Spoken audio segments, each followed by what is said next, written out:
हिमाचल आज तक के स्पेस पर आपका स्वागत है। मैं हूं शहनाज भाटिया और आप देख रहे हैं बुलेटिन 8। तो चलिए चलते हैं इस बुलेटिन की खास खबरों की ओर।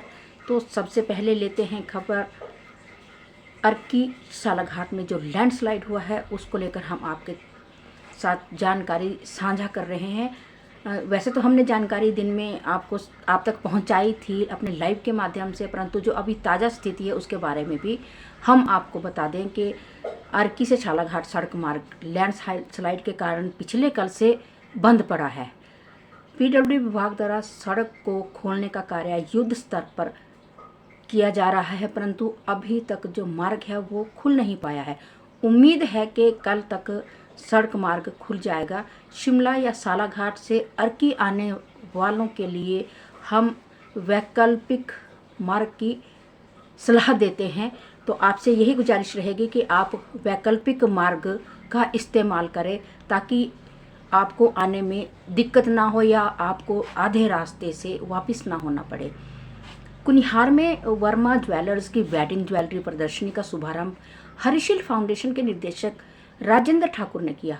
यह प्रदर्शनी 29 से 31 जनवरी 2026 तक चलेगी, जिसमें पारंपरिक डिजाइनर और स्टैंडर्ड 22 कैरेट गोल्ड ज्वेलरी के साथ साथ डायमंड और सिल्वर ज्वेलरी के आकर्षण डिजाइन प्रदर्शित हैं। राष्ट्रीय देवभूमि पार्टी ने यूजीसी कानून के विरोध में प्रदर्शन भाजपा कार्यालय कमलदीप पर किया।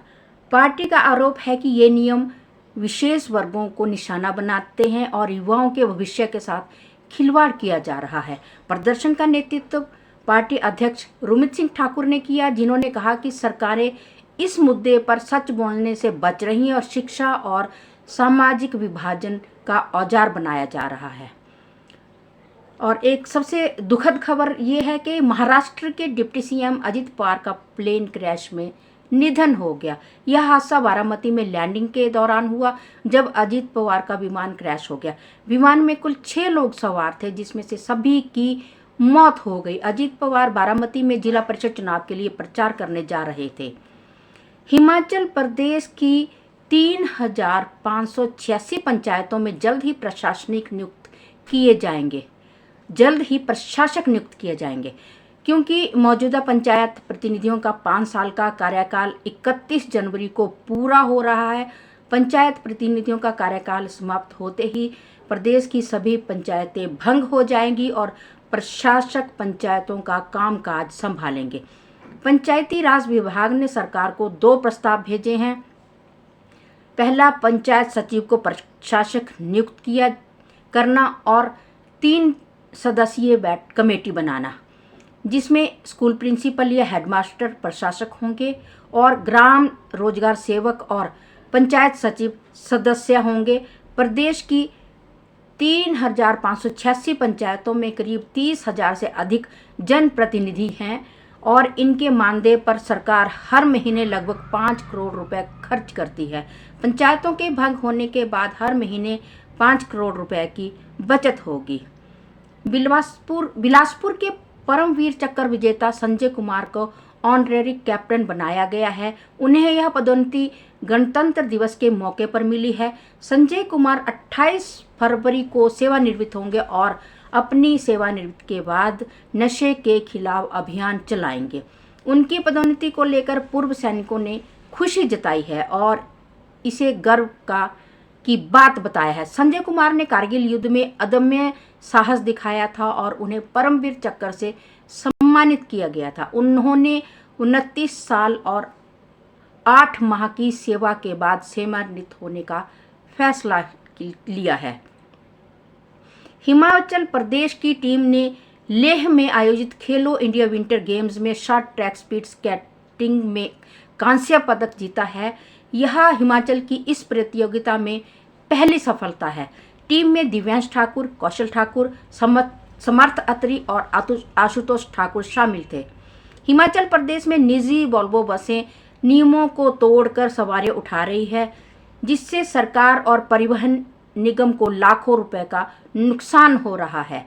फ्लाइंग स्क्वाड ने 35 से अधिक वोल्वो बसों के चालान काटे हैं और 7 लाख रुपए से अधिक जुर्माना वसूला है।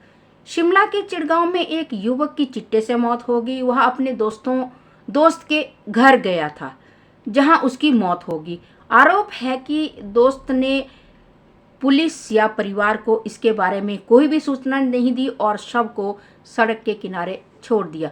पुलिस ने मामला दर्ज कर जांच शुरू कर दी है। बैजनाथ में एक कलयुगी बेटे ने अपने 78 वर्षीय पिता की लात घूंसे मारकर हत्या कर दी। पहले उसने अपनी मां को भी पीटा था। पुलिस ने मामला दर्ज आरोपी को गिरफ्तार कर लिया है। हिमाचल प्रदेश में पेट्रोल डीजल टैक्सियों को ई टैक्सी में बदलने पर 40% सब्सिडी मिलेगी। आवेदन करने की आखिरी तारीख 4 फरवरी 2026 है। योजना का उद्देश्य टैक्सी चालकों को आत्मनिर्भर बनाना और वायु प्रदूषण को कम करना है। राजकीय महाविद्यालय नालागढ़ में इग्नू के नए छात्रों के लिए ऑनलाइन इंडक्शन मीटिंग आयोजित की गई। समन्वयक डॉक्टर हरविंदर सिंह ने छात्रों को इग्नू की शिक्षा प्रणाली और अनुशासन के बारे जानकारी दी। प्रोफेसर रणजोत सिंह ने छात्रों को स्व अध्ययन के महत्व और समस्याओं के समाधान के लिए अध्ययन केंद्र से संपर्क करने की सलाह दी है। अब करते हैं एक चोरी की घटना की। पड़ोसी के घर चोरी की घटना देखने गया शख्स वापस कमरे में पहुंचा तो उड़े होश। ये घटना लड़भड़ो क्षेत्र के गांव गागल में चोरों ने एक ही रात में 4 अलग अलग घरों में ताले तोड़े और वहां से नकदी व लाखों के गहने लेकर फरार हो गए। इस घटना के बाद पूरे इलाके में दहशत का माहौल है। चोरों ने गांव के 4 घरों को अपना निशाना बनाया, जिसमें से 2 घरों से वे चोरी करने में कामयाब रहे, जबकि 2 अन्य घरों में उन्होंने सामान को उथल पुथल की। पीड़ित जगरूप चंद ने बताया कि जब सुबह उन्हें पड़ोस में चोरी की खबर मिली तो वे वहां देखने गए। जब वापस लौटे तो देखा कि उनके अपने घर के कमरे का दरवाजा और अलमारी टूटी हुई है। चोर उनके घर से 2 सोने की अंगूठी, 1 सोने की चेन, 5,000 रुपए नगद चुरा ले गए। चोरों ने अमित ठाकुर के घर से पैसों का हार और 10,000 रुपए नकदी पर हाथ साफ किया। तो चलिए करते हैं अब बात मौसम की। तो हिमाचल का मौसम थोड़ा ठंडा रहेगा। तापमान 6 से 15 डिग्री सेल्सियस के बीच रहने की संभावना है। आंशिक रूप से बादल छाए रहेंगे और धुंध की स्थिति भी हो सकती है। बारिश की संभावना 16% है और हवाएं 13 किलोमीटर प्रति घंटा की रफ्तार से चलेंगी। आगामी दिनों के मौसम की स्थिति इस प्रकार रहेगी। गुरुवार 26 जनवरी अधिकतर धूप, तापमान 10 से 17 डिग्री सेल्सियस। शुक्रवार 30 जनवरी आंशिक रूप में बादल, तापमान 7 से 18 डिग्री सेल्सियस, बारिश की संभावना 3%। और शनिवार 31 जनवरी अधिकतर तापमान 1 से 12 डिग्री सेल्सियस, बारिश की संभावना 0।